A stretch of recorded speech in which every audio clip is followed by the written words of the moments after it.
Le gouvernement a donc confirmé la prolongation du chômage partiel pour les mois de novembre et décembre. Le ministre des Outre-mer, François-Noël Buffet, a annoncé le financement du chômage partiel pour 2 mois supplémentaires. Le gouvernement souhaite soutenir et faciliter les démarches des entreprises et les sociétés qui ont effectué des démarches de renouvellement pour les mois de septembre et octobre 2024 seront prolongées automatiquement sans demande complémentaire.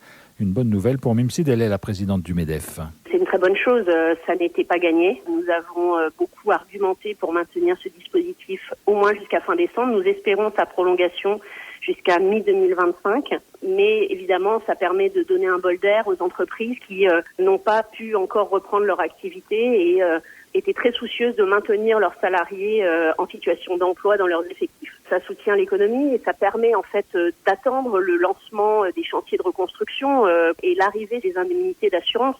Après, je note toutefois que les entreprises attendent, ne serait-ce que pour le mois d'octobre, les arrêtés de la direction du travail qui tardent à renouveler le dispositif et ça cause de grosses difficultés sur le paiement des salaires. Donc nous lançons un appel au service de la Nouvelle-Calédonie pour accélérer les procédures de délivrance de ces arrêtés parce que sans cela, nous sommes en incapacité de savoir si le dispositif peut être actionné. Aujourd'hui, la balle est dans le camp du gouvernement de la Nouvelle-Calédonie et nous espérons des retours très rapides. La prolongation du chômage partiel pour les mois de novembre et décembre, bien, mais peut mieux faire, estime Tony Dupré, le vice-président de la COGETRA.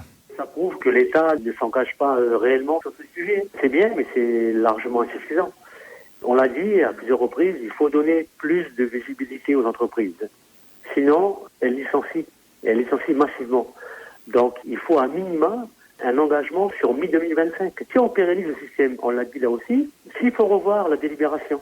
L'entreprise nous dit on a des difficultés avec des TEFP en termes de procédure. Il y aurait du retard, des fois 2-3 mois.